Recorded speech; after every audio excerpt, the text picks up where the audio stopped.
Good afternoon to you all. At the outset, I would like to thank once again Dr.J sir and his team for inviting me to this wonderful event. This is my 10th year at JPEF. And right now we are in the post-lunch session, the post-prandial session, where the hippocampus and the hypothalamus, everything is focused on the stomach and the appetite. But from there we will be shifting our focus to the kidney, and the topic is emerging landscape in the management of type 2 diabetes in patients with CKD and type 2 diabetes. For this we have a wonderful speaker, Dr.J Mukherjee from Kolkata. I invite you sir to the dais. He is a very well-known figure in the field of diabetes and endocrinology. He has had his studies from JPEF and PGI Chandigarh, and has got his MRCP and FRCP in London. He is currently the senior consultant in the Department of Medicine and Diabetes and Endocrinology at Apollo Multi-Speciality Hospital in Calcutta. He has got more than 65 publications in high-impact peer-reviewed journals. He has got 20 chapters in various textbooks of diabetes endocrinology. And he is also the editor of the handbook Managing Diabetes and Endocrine Conditions, and he is also the recipient of Professor Sam GP Masters Oration Award in the RSSDI 2020 and recipient of the RM Shah Oration Award at Swasthya Gaon Ahmedabad 2024. He is also the associate editor of Diapedian and Journal of Neuroendocrinology. So over to you sir for your discussion. Thank you for the long introduction. You could have made a short introduction. I thank the delegates for being present here after lunch. It's always a challenge. And I'm not Samit Gosal, as you have heard. I'm JJ Mukherjee. Samit is not an emergency at home, so he couldn't make it. So my talk is Emerging Landscape in the Management of CKD. This is a sponsored session by Sun. This is a patient I just saw 3 days ago. 56-year-old male, non-smoker, advocate. First clinic visit was 13th of June, reviewed on 11th of July. Obese, type 2 diabetes for about 8 years on glimepiride, metformin and DAPA. Fasting 208, PP329, HbA1c 8.6. Forget the fasting C-peptide. He's hypertensive. He's on telmi, amlo and bisoprolol. He's hyperlipidemic. He's on rosuvastatin 10 mg OD, and he's hyperuricemic, which was just discovered. He's got moderate NPDR. On the left eye, he's got 2 sessions of anti-VEGF injection. Right eye, his visual acuity is low. He's awaiting the injection in the right eye, and that is the reason for him to come to the diabetologist, because his sugars are high and the ophthalmologist is refusing to give the injection. What a shame. He's got CKD, first visit, creatinine is 2.2, EGFR is 31, ACR is 9319. This is a real case. I'm not making the case up. He's got bilateral neuropathy. His SGPT is 20, FIB score. Every patient should know the FIB score, 2.24, which is on the higher side. ECG is normal, 12 lead, potassium is normal. Potassium is important. Whenever you're seeing a patient with CKD, focus on the potassium, you'll realize why. He's got subclinical hypo, anti-TPO is negative, does not need thyroxine, hemoglobin is 12. So what are we treating? What are the treatment targets in patients with type 2 diabetes? First, and on the left-hand side, should screen, educate, prevent diabetes. But we're not talking about that in this patient. We're talking about patients who've already got advanced diabetes, poor control with complications.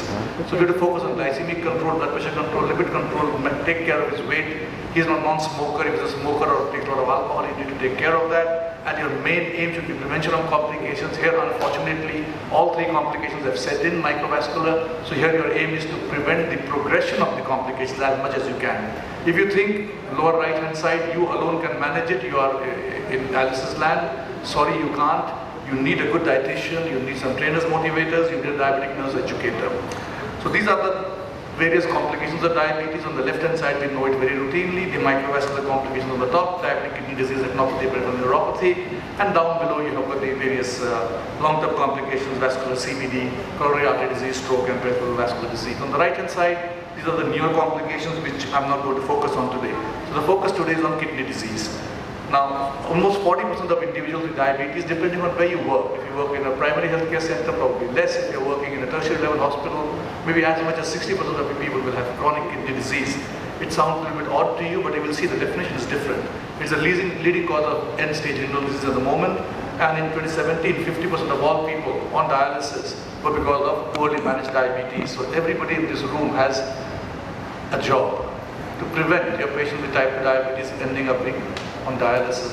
This is the definition of CKD, abnormalities of kidney structure or function. If GFR is normal, proteinuria is not there, but there is a problem with structure, then that is also CKD. And of course function, present for more than 3 months with implications for health, and basically it's classified by CGA, what is the cause, what is the GFR, what is the albuminuria. I think everybody in this room has seen this heat map. If you have not, you can, don't take a picture, you can just download this, is easily available, KDOGI guidelines. On the left hand side, G1, G2, G3, G4, G5, that's a GFR. Everybody in this room, when you're seeing a patient with diabetes, don't just rely on creatinine. The CKD EPI formula is available in your phones, on your computers. Please calculate the GFR. Every visit, the onus is on you to write the eGFR, not the patient. And on the right hand side, if you see albuminuria, we used to say normal, micro, macro. That's now changed, become A1, A2, A3. Because you will see soon that even in A1, even in normal albuminic state, it can increase the risk of cardiovascular disease. And this tells you the progression, how bad the thing will progress. A type 2 diabetic already is on a back foot. Type 2 diabetic patient with CKD is already hit wicket basically. He's in deep trouble. And if you see on the, again on the left hand side, right hand side, just see the right lower bottom. If your GFR is less than 15 and if you have macroalbuminuria, your risk of having a cardiovascular event is 5 to 6 times more compared to somebody who's just got type 2 diabetes. Go a little higher up, look on the right hand side, A3, whereas macroalbuminuria, ACR is more than 300. Anyway, this gentleman had 9,000, remember that.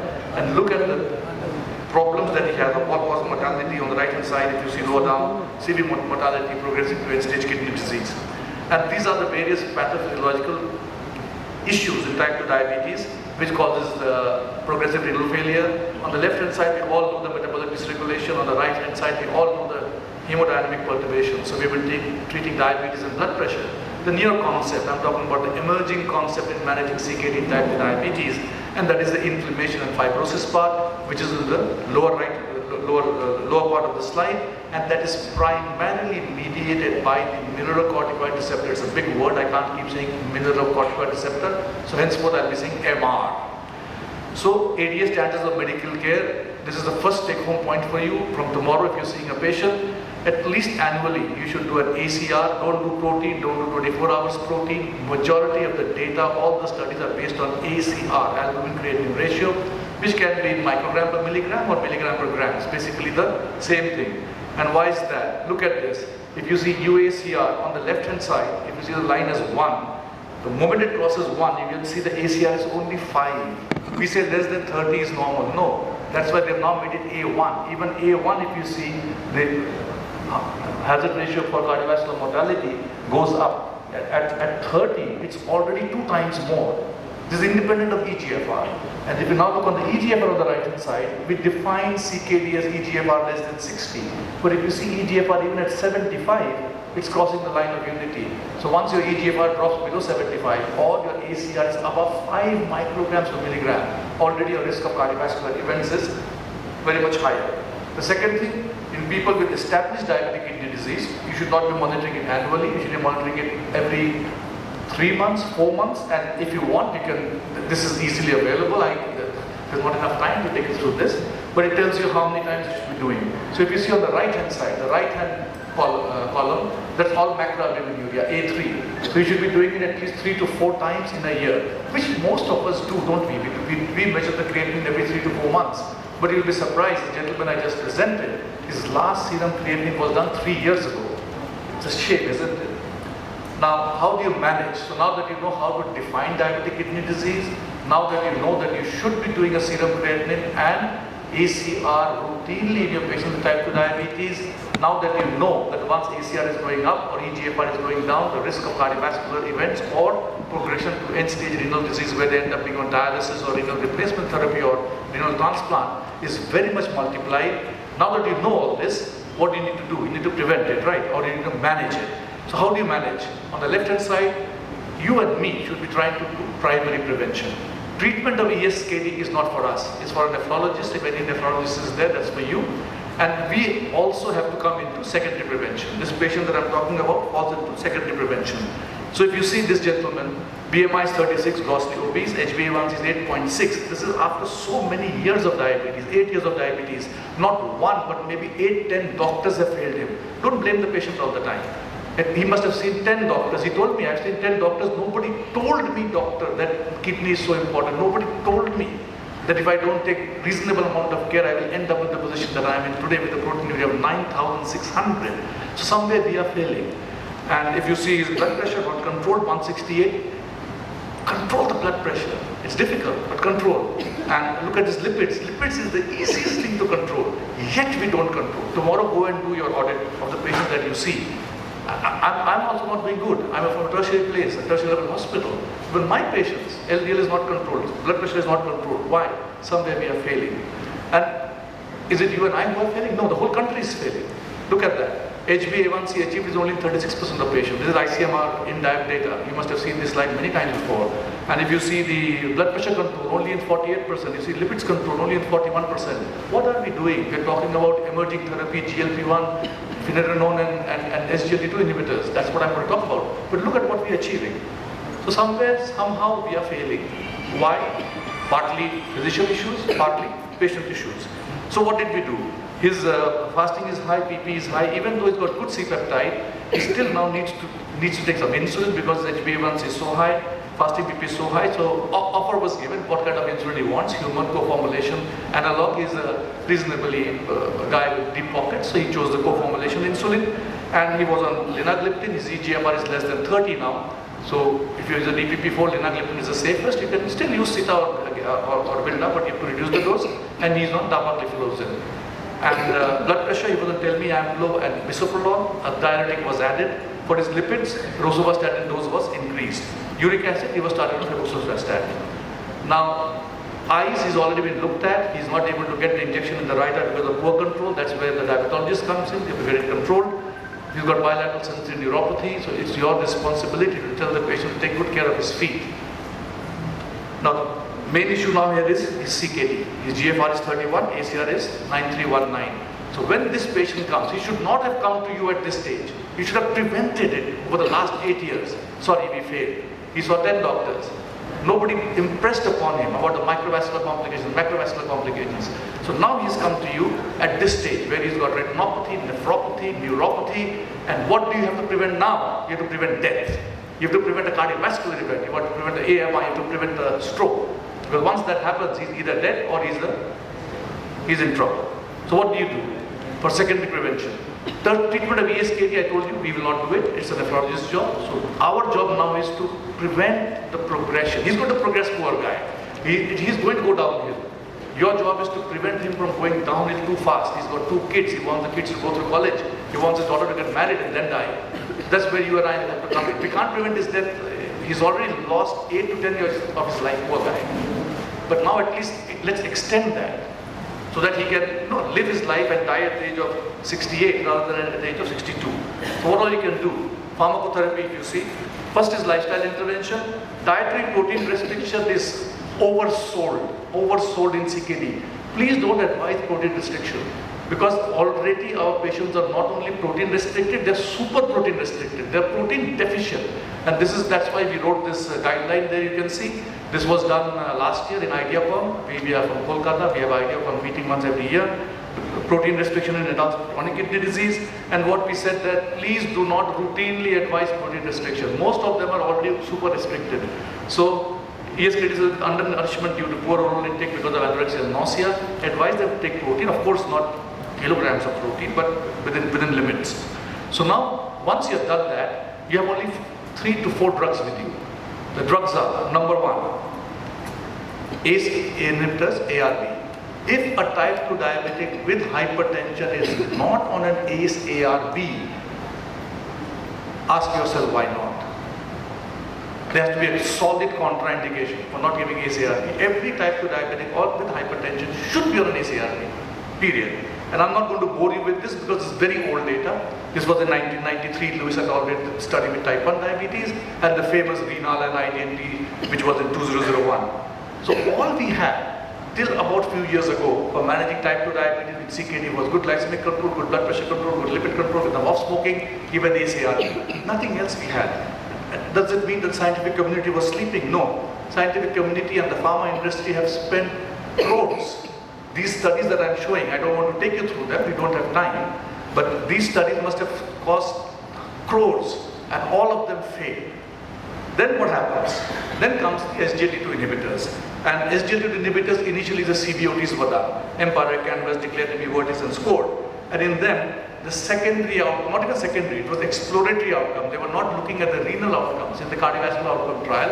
And if you see on the right hand side, when I talk about the renal trials, the endpoint will always be progression to end-stage kidney disease, or doubling of serum creatinine, or 40% or 53% reduction, 57% reduction in eGFR, renal death or cardiovascular death. That will always be the main endpoint in all the renal trials. So here if you see, in the empiric Canvas or declared to be with dapagliflozin, all of them, surprisingly, nobody was expecting it, surprisingly showed good benefit in patients with type 2 diabetes in the cardiovascular outcome trials. But that does not prove the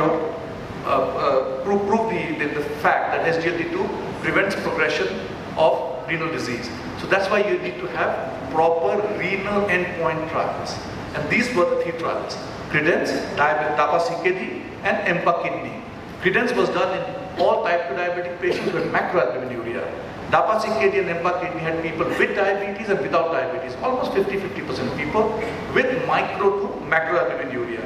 And in a short time, it's impossible to take you through all the three studies. So just look at the big boxes I have made. I've read the study and I've given you the data.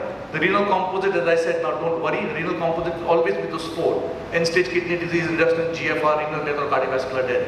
And if you see with CREDENCE, all of them had type 2 diabetes with established diabetic kidney disease. There was a 30% reduction in renal composite, and there was 31% reduction in the composite of hospital heart failure or cardiovascular disease. Then came DAPA-CKD. DAPA-CKD took CREDENCE one step further. DAPA-CKD had 50% of people, almost 50, without diabetes and 50% of people with diabetes. And what did this show? Renal composite, there was a 39% reduction. This is relative risk reduction. And HHF or CVD, 29% reduction. And the latest was EMPA-Kidney, which came quite recently, and 2023, this last year it was published. EMPA just showed a reduction in the renal composite. The cardiac composite was not significant in the EMPA-Kidney trial. So, every type 2 diabetic patient who's got CKD, microalbuminuria or reduced eGFR, should be on an ACE inhibitor, ACE or ARB, whichever you choose, followed by an SGLT2 inhibitor. From tomorrow, if you see a type 2 diabetic patient who has got CKD, microalbuminuria or GFR less than 60, your patient is not on an SGLT2 inhibitor, ask yourself why the patient is not on an SGLT2 inhibitor. Which one you want to choose, we can discuss in question answer time. And this is the way you go it. If HbA1c is, just go below, is the patient hypertensive, just you have to start an SGLT2 inhibitor. So, is that all, Dr. Mukherjee? That's all we can do for the poor diabetic patient? No. Now there's more data, and that is called the non-steroidal mineralocorticoid receptor antagonist, finerenone. What does it do? This is the emerging concept. Probably some of you might be using it. How many of you are using finerenone in your clinics? How many? 1, 2, 3, 4, 5, so okay, 6 of you. So from tomorrow, more of you will start using it. It is an expensive drug, and there are certain issues you need to know when you add finerenone. It decreases inflammation, decreases fibrosis. There's enough data in animal model about it decreasing fibrosis, decreases endothelial dysfunction, decreases proteinuria, and decreases tissue remodeling. So this is the new paradigm in the treatment of CKD, development of a non-steroidal mRNA, finerenone. Only 2 companies marketed in India at the moment. All of you know that, I don't talk about pharma, but I talked this once. One is Bayer and the other one is Sun Pharmaceutical. There's only 2 molecules available to you now with regards to finerenone. With SGLT2 you have so many. Now, this is not required. Now, why was finerenone brought into the market? We already had mineralocorticoid receptor antagonists, MRAs. We had spironolactone, we had eplerenone. But they were steroidal MRAs. And if you see the table, there was higher risk of hyperkalemia when you are using spironolactone and eplerenone. Whereas finerenone is a shorter half-life, potency against the mineralocorticoid receptor is much better, selectivity for mineralocorticoid receptor is much better. So the side effects that you see with spironolactone or eplerenone, you do not get with finerenone. You do not get the anti-androgen effects which you get with spironolactone. And these are the 3 trials. All of you must have heard it. The Fidelio DKD what had a renal endpoint as the primary outcome, and Figaro DKD. It's a very nicely done study. I mean, there's a lot of studies about cardiovascular outcome and renal outcome. what finerenone did was, in the same group of people, they divided the endpoints, because renal endpoints, there will be a certain duration of follow-up, and for cardiac endpoints, there will be a certain different duration of follow-up. Fidelio was a shorter follow-up, over 2.4 years, and Figaro DKD was about 3.4 years. And then what they did was, they culled the data from Fidelio and Figaro and came up with Fidelity. Fidelity is not a trial. It's basically all the data they got from Fidelio and Figaro, they combined it to Fidelity. And what did Fidelio DKD show? Primary kidney composite, as you see again and again, composite of kidney failure, sustained decrease of eGFR more than 40%, or death from renal causes. This is all these people had an baseline HbA1c of 7.7. They all had this systolic blood pressure 138. So glycemic control, blood pressure control has to be maintained. Lipids and smoking is not mentioned in the study. Let's presume it's done there. They were all on ACE-ARB. As I said, you have to ask. They have to be on ACE-ARB. But by this time, SGLT2 was just coming. So only about 5% of the people in the trial were on SGLT2. So on top of ACE-ARB, when they added finerenone, they got this humongous benefit of about 18% reduction in the composite endpoint. And if you see this key secondary outcome, which was the cardiovascular outcome, which was the typical 3P MACE plus HHF. 3P MACE was CVD, non-fatal MI, non-fatal stroke, plus hospitalization with heart failure. And if you see, that was also statistically significantly better. So in the Fidelio trial, you get benefit with regards to renal progression, you get benefit with regards to cardiovascular outcome. And the biggest advantage was, there was a 31% reduction in the albuminuria. Go back and read, any drug which reduces albuminuria by more than 30% is accepted as a drug which can prevent the progression of nephropathy. So overall summary, in a patient, Chairperson sir, can I take 2 more minutes? So in a patient population with advanced CKD in type 2 diabetes, well-controlled blood pressure, as I said, systolic was 138, HbA1c, which was 7.7, treated with maximally tolerated ACE-ARB. When you add finerenone, you get the added benefit. So Fidelity I will leave. So I will give you the practical tips. First practical tip is it's expensive. So if you want to use it, you need to ask your patient, can you afford 80 to 90 rupees on top of what you're doing? But what you need to tell, if you say upfront 90 rupees, patient will require. But tell him, if I can delay your end-stage kidney disease by even 1 year, the cost of dialysis, how much is it per year? Anybody can shout? Cost of dialysis per year is how much? Something to the tune of 2.5 to 3 lakhs per year. Okay? So if you can delay even by 1 year, then you are saving so much amount of money. So this is kind of a discussion you have to have with your patient, because 90 rupees upfront, patient think, oh my god, 2,000 rupees per month, 24,000 rupees per annum. But 24,000 rupees if you spend and you can delay your dialysis, you have saved 3 lakh rupees. But there is a discussion you have to have. So finerenone is indicated in adult patients, not in children, adult patients with diabetic kidney disease with proteinuria. They have to have albuminuria. And they all have to have diabetes. It's not licensed for non-diabetic as yet because the studies are not yet done. And this is not required. This is how you would start. When you start finerenone, your serum potassium has to be less than 5. This was in the trial, but now what we follow is less than 4.8.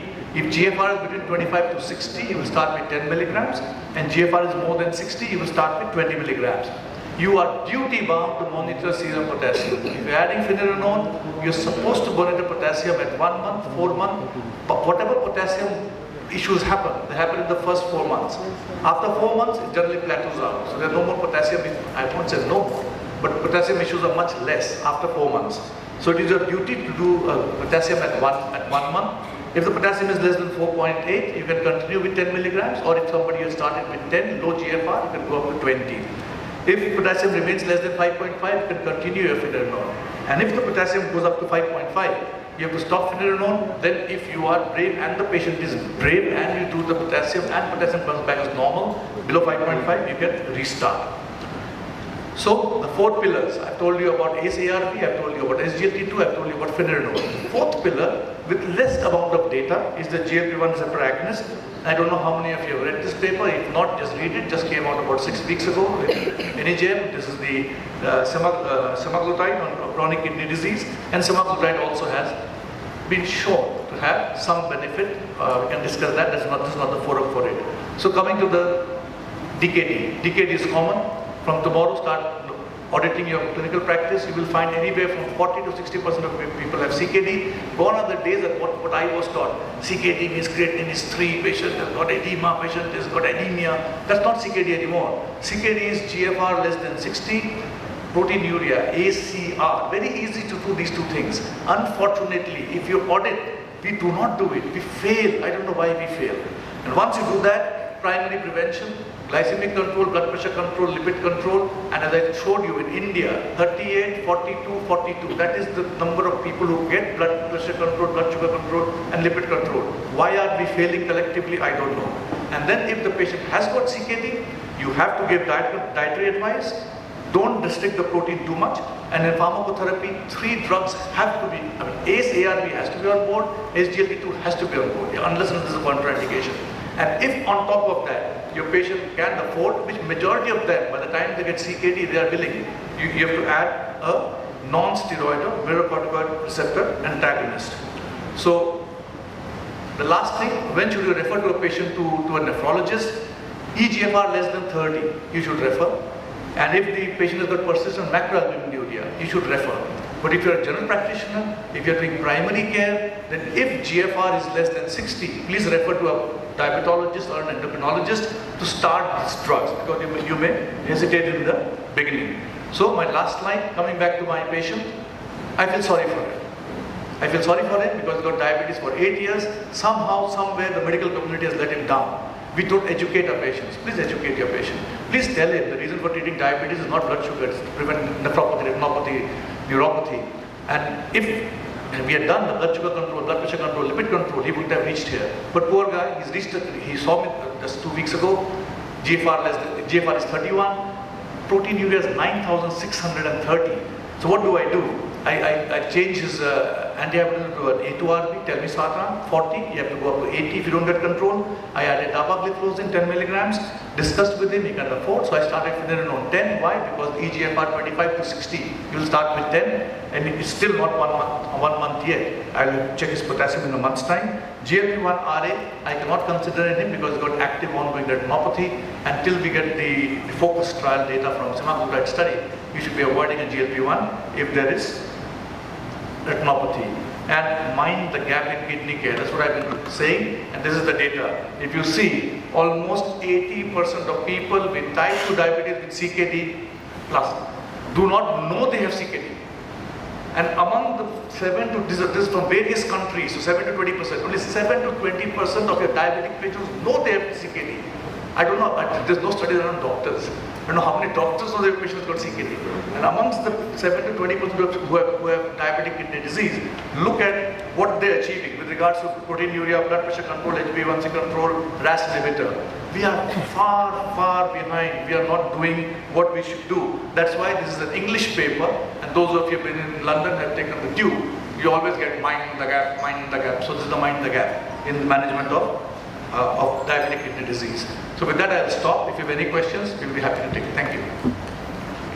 Thank you, sir, for that very enlightening lecture on how to manage CKD. It's more than managing, it's preventing CKD from the physician and the primary care point of view.